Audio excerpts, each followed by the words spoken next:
Muy buenas tardes, queridos hermanos. En esta ocasión vamos a grabar un nuevo vídeo que tiene que ver con las crisis de fe en la vida de los creyentes. Crisis de fe. Y tan solo a modo de introducción me voy a referir a unas palabras de la Madre Teresa de Calcuta. De ahí que he querido grabar el vídeo aquí, a las espaldas de una iglesia católica. La Madre Teresa de Calcuta, en sus memorias, escribe: ¿dónde está mi fe? Y añade a continuación: incluso en lo más profundo no hay nada, solo hay vacío. Tremendas palabras, de una mujer como la Madre Teresa de Calcuta.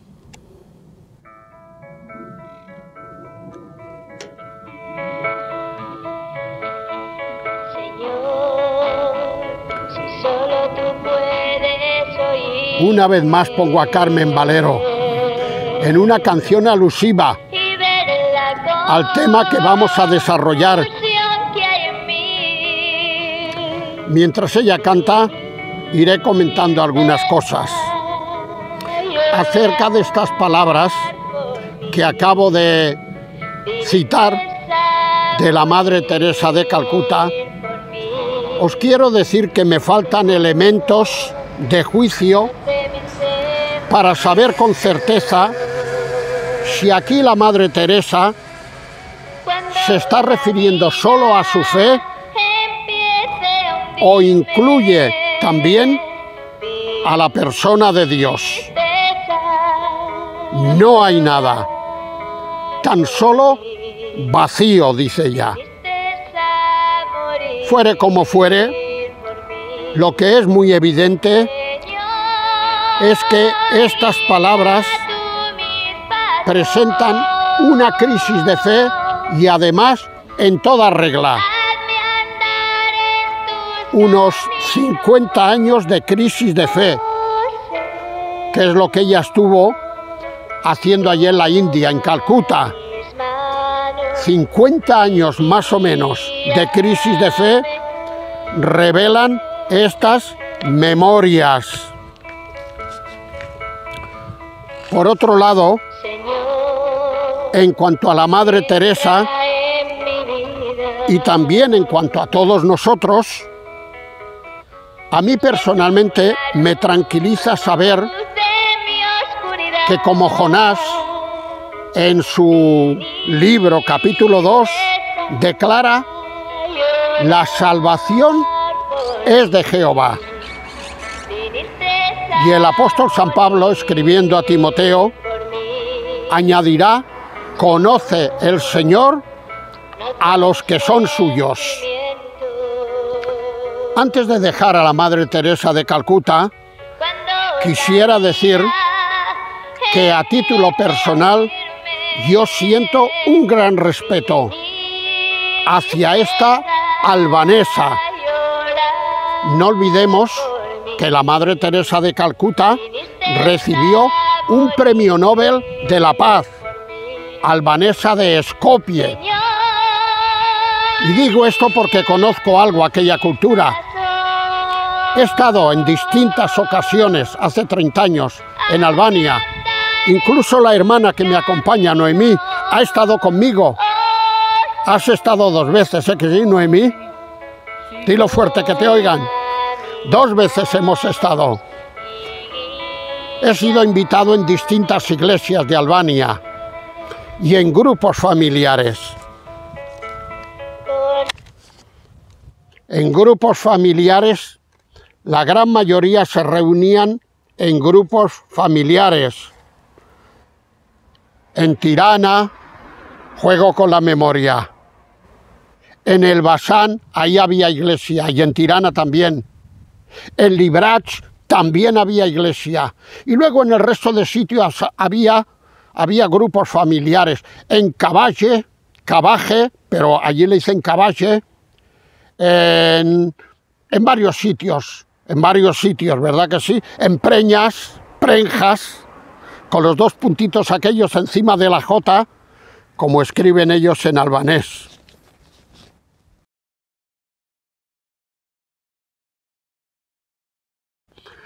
No sé si contar la anécdota, Noemí. Una vez íbamos con Noemí en un autocar, creo que era el único que había allí. Y empecé a hablarle en español. Y al momento me paré y le dije a la Noemí, digo, ¿pero qué hago yo hablando español? Si me he de quedar aquí como misionero, he de aprender el albanés. ¿Te acuerdas? Sí, sí. Y tú te echaste a reír. Ay, señor, ay, señor. Bueno, teníamos 30 años menos, casi 40. Ahora sería incapaz. Conozco muy bien aquella zona. Korch, otro lugar. Bien, pues, crisis de fe, queridos hermanos, y vamos a dejar ya a la Madre Teresa de Calcuta y a su Albania querida, que mira por dónde, por hacer una obra espiritual, dejó su Albania querida y se fue a vivir y a morir en Calcuta, en el corazón de la India. Crisis de fe. Vamos a ser sinceros, yo os quiero ser sinceros, queridos hermanos. Un gran problema que tenemos hoy algunos creyentes, y lo digo no improvisando, os lo digo habiéndolo meditado mucho. El gran problema que tenemos algunos creyentes ha sido el de idealizar la fe. Sí, lo repito, el de idealizar la fe. Creo que esto de idealizar la fe es un legado que con la mejor intención nos pasaron nuestros mayores. Yo ya llevo casi 60 años de convertido. Y los que a mí me pasaron este legado llevaban 20 o 30 más que yo. Ya están con el Señor. Y a esos mayores nuestros se lo pasaron los anteriores.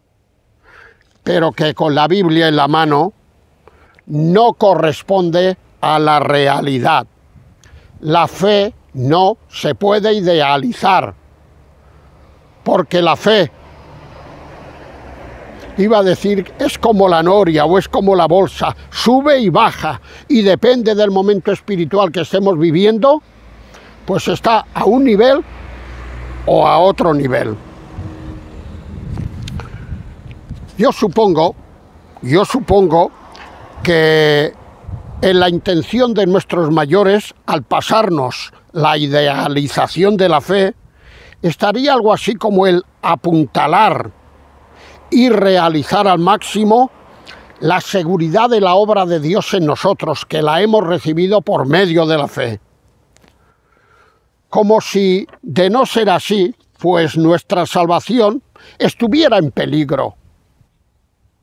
Y eso no es así. Y para ello, lo mejor que encontraron fue el de presentarnos la fe, algo así como incuestionable, algo así como invulnerable, sin fisuras, prácticamente perfecta, sin querer aceptar lo que alguien ha dicho, y con toda la razón. Dios escribe recto, pero con renglones torcidos. Y permitirme una primera aplicación. Esos renglones torcidos somos cada uno de nosotros. Incluso voy más allá. Muchos de los que escribieron las mismas escrituras, como David o como Salomón y como tantos otros, son esos renglones torcidos. Dios escribe a través de ellos, les manda escribir una parte de la Biblia. Sin embargo, son renglones torcidos. Sí, crisis de fe. Vayamos a ver lo que entendemos por una crisis. Y lógicamente aquí tenemos que irnos al diccionario, de la lengua española. No nos podemos inventar nosotros, de motu propio, una definición casera. Nos dice el diccionario Santillana: una crisis es un momento de cambios decisivos que origina inestabilidad e incertidumbre. Vuelvo a repetir: momento de cambios decisivos que origina inestabilidad e incertidumbre. El diccionario Espasa, y nadie dudará del Espasa. Yo no sé si hay otro diccionario mejor y más completo. Hay algunos que tienen los 100 volúmenes de Espasa, yo tengo menos. El diccionario Espasa define la crisis como una mutación importante, ya sea de orden físico o de orden espiritual. Quedaos con esto, o de orden espiritual. Ahora quiero, antes de seguir adelante, haceros una recomendación. Y es que cuando tengamos que pensar en crisis y hablar de crisis, nos sujetemos a estas definiciones, porque estamos tomando una palabra que no es nuestra, que ya está inventada y cuya definición ya la han dado los entendidos en la materia. Por lo tanto, cuando tengamos que hablar de crisis, no nos podemos apartar de estas definiciones. No sería justo. Bien, queridos hermanos, bajo estas definiciones que acabo de adelantar, debemos de saber que el creyente genuino, y quedaos con esta expresión, genuino, auténtico, también experimenta crisis de fe. Incluso el creyente espiritual. Porque claro, podemos pensar, bueno, hay creyentes que son muy mundanos, muy carnales. Estos no es que experimenten crisis de fe, es que viven casi prácticamente toda su vida cristiana en una prolongada crisis de fe. Pues sí, posiblemente haya parte de verdad, pero es que el espiritual también las experimenta, El creyente espiritual también las experimenta. También es justo reconocer que en algunos casos la crisis se queda en una fase o en un estado embrionario, mientras que en otros casos esa crisis avanza y progresa hasta terminar en toda una auténtica crisis de fe. Sí, hay casos distintos. En la actualidad, hoy que estoy grabando este vídeo, que es día 15 de agosto del 2022, en la actualidad sabemos de algunos creyentes que han abandonado el pastorado. Conozco casos, que no voy a dar sus nombres, con nombres y apellidos. Hay otros que han abandonado la familia, también conozco casos. Y otros incluso han abandonado la iglesia.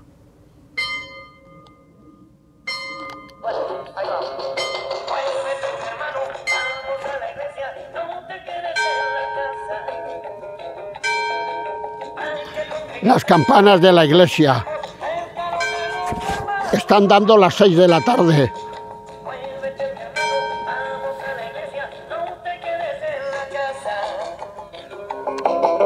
Hay que congregarse, pues necesitamos cercanos de los hermanos. Síganme saliendo, no. Síganme Teresa, no. Esta es una canción que habla de que no hay que abandonar la iglesia. Síganme saliendo, no. Síganme Teresa, no. Recuerda el diablo que la iglesia es Hombre, ritmo no le falta, a la canción.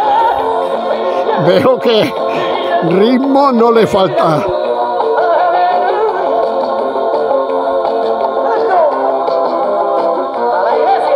Uy.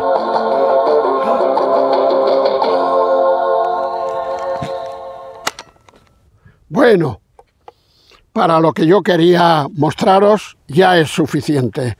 No hay que abandonar la iglesia.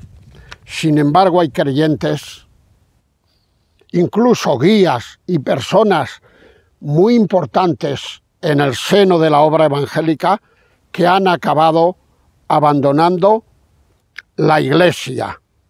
Mira por donde ayer por la tarde hablaba con un anciano de iglesia. Estaba muy desanimado y me explicaba cosas personales de su iglesia. Incluso me dijo de que para cerrar la iglesia como la acaban de cerrar no contaron con él.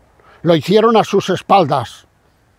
Qué pena tan grande, ¿verdad que sí? Ahora yo pregunto, ¿es que ninguna de estas personas, los que abandonan el pastorado, los que abandonan la familia, los que abandonan la iglesia, es que ninguna de estas personas eran creyentes?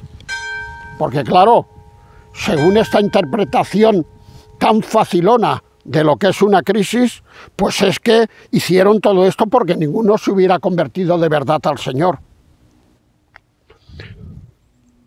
Bueno, habrá de todo, como en botica. Que cada cual saque sus propias conclusiones. Ahora, yo personalmente tengo las mías. Y aunque hay algún caso que cuando abandonan estas cosas lo único que hagan es que estuvieron militando un tiempo pero que nunca conocieron al Señor, no lo dudo eso, pero en una gran mayoría han sido crisis que han durado más o menos tiempo y después de un cierto tiempo han vuelto al redil. Conozco también casos de estos, Bien, a modo de adelanto, os tengo que decir que vamos a grabar 3 vídeos y este es el primero. En este vídeo solamente he querido hacer como una especie de introducción al tema. La próxima semana veremos algunas de las posibles causas que llevaron a estas crisis de fe. Y ya la última semana veremos la superación de estas crisis. Causas que llevaron, que están en la Biblia, veremos ejemplos bíblicos, veremos botones de muestra. Causas que llevaron a esta crisis de fe. Y finalmente el último día, superación de estas crisis. Ahora os voy a decir una cosa, bueno, ya lo he adelantado. Todas estas crisis que vamos a ver con ejemplos bíblicos, todas ellas, y esto lo quiero puntualizar, se dan en creyentes espirituales, Porque cuando veamos los personajes, pensar vosotros si eran espirituales o no lo eran. He querido seleccionar precisamente las crisis de creyentes, pero que muy espirituales, ya quisiera yo parecerme a ellos. Un primer ejemplo, Asaf, narración que encontramos en el Salmo 73. Yo en su día di un mensaje que no puedo reproducir aquí ahora, pero que lo titulé Cuando se tambalea la fe. Cuando se tambalea la fe. Y ahí se presenta la tentación o la crisis que puede sufrir un creyente cuando observa a su alrededor la prosperidad de aquellos que no temen a Dios. Y esto no lo logra digerir, no lo logra asimilar. Y finalmente él, que no es culpable de todo esto, entra en crisis. Y además entra en una crisis profundísima. En la primera parte de este Salmo 73, vemos la vacilación de la fe o la crisis en la fe. Y luego la segunda parte, pero que vemos el triunfo de la fe. Pero esto lo vamos a dejar. Ahora, ¿cuál es la diferencia? La diferencia entre un creyente que medita en sus desgracias a través de la razón y hay otro que elevándose por encima de la razón ve a Dios en el trono. Ambos tienen una historia parecida, algo ante sus ojos idéntico, pero hay unos que todo lo analizan a través de su razón, lo que decimos un poco coloquialmente, se comen el coco. Y hay otros que miran para el cielo y ven a Dios en el trono, y que todo está en las manos de Dios. Ahora, ¿qué ocurre? Pues que en el primer caso, el yo es determinante, es el que marca la pauta, mientras que en el segundo caso quien es determinante es Dios.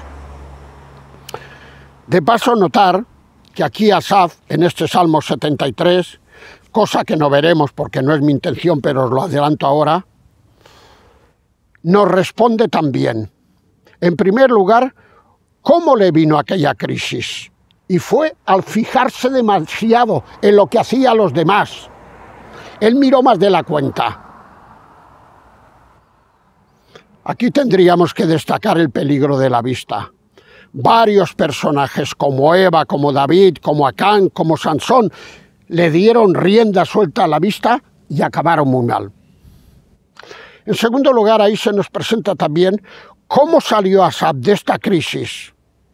El versículo 17, que nos fijaremos en él en el último vídeo, en el tercero, pues salió de esta crisis al entrar en comunión con Dios, al visitar el santuario, el lugar santísimo.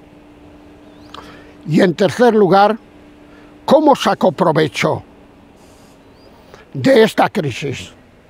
Pues por un lado, al llevarle la crisis hacia la reflexión. Esto lo veríamos en el versículo 22. Y por otro lado, al llevarle también esta a aceptar para su vida la supremacía de Dios sobre cualquier otra cosa. Es verdad que las cosas de aquí abajo tienen su importancia, no lo vamos a negar, son necesarias, pero por encima de todas ellas está Dios. Y cuando ponemos a Dios en el centro de nuestra vida, lo demás pierde su valor. Pierde su valor. Vamos, después de esto, a ver algunas cosas acerca de este Salmo 73. Voy a leer lo que lo tengo aquí, iré haciendo pequeños comentarios. En el versículo primero, antes de escribir el Salmo, él ya ha pasado esa crisis y ya la ha superado. Y a toro pasado, dice lo siguiente: ciertamente es bueno Dios para con Israel, para con los limpios de corazón.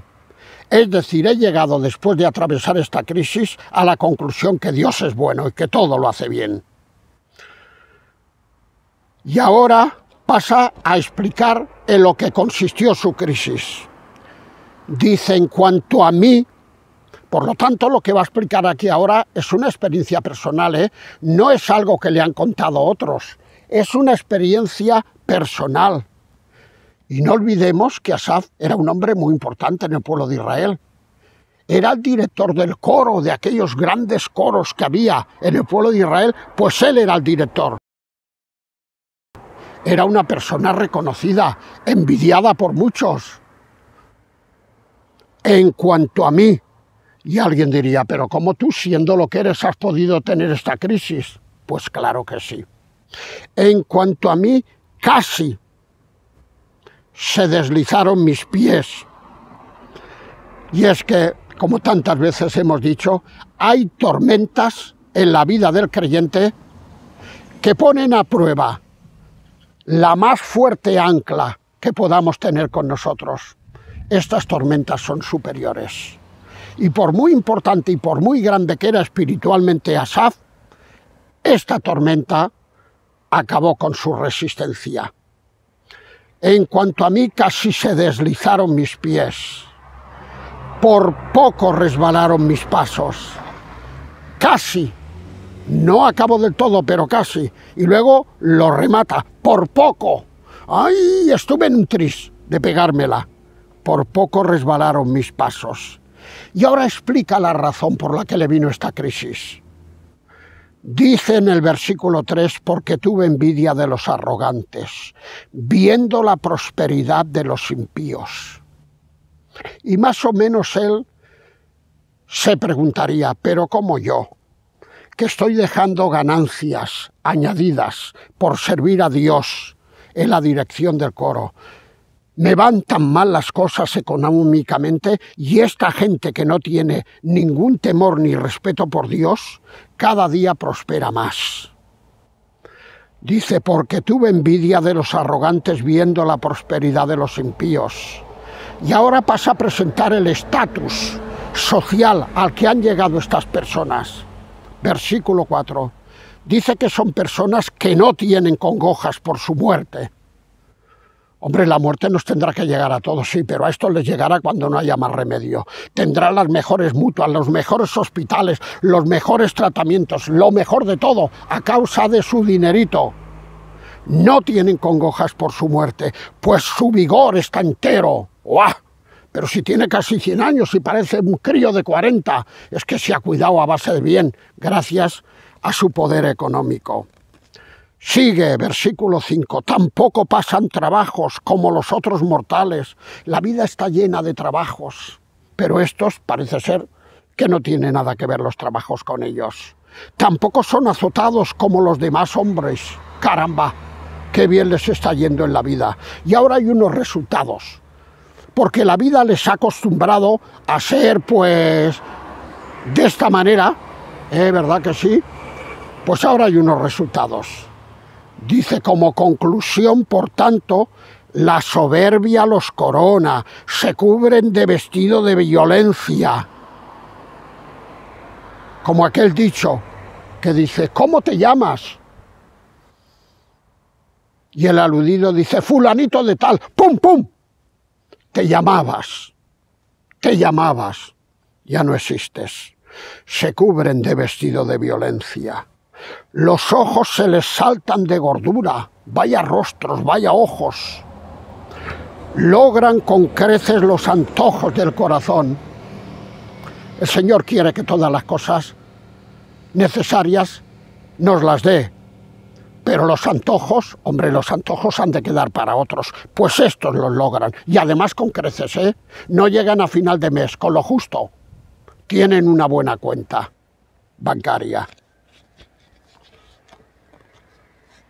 Yo que vengo del mundo de la banca, pues aún recuerdo clientes del banco. Era el tiempo de la peseta, que tenían millones y millones y millones de pesetas. ¡Uah! Dice que se mofan y hablan con maldad de hacer violencia. Y hablan con altanería y ponen su boca contra el cielo y su lengua se pasea por la tierra.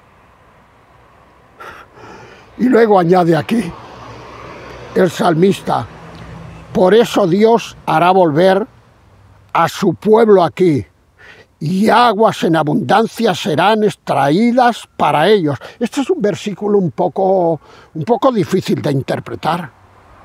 Claro, la primera interpretación, tal como lo tenemos en la Reina Valera del 60, la que uso yo, que es muy buena versión, es que el pueblo vendrá y les hará volver de su error y de su equivocación, y les llegarán aguas de abundancia.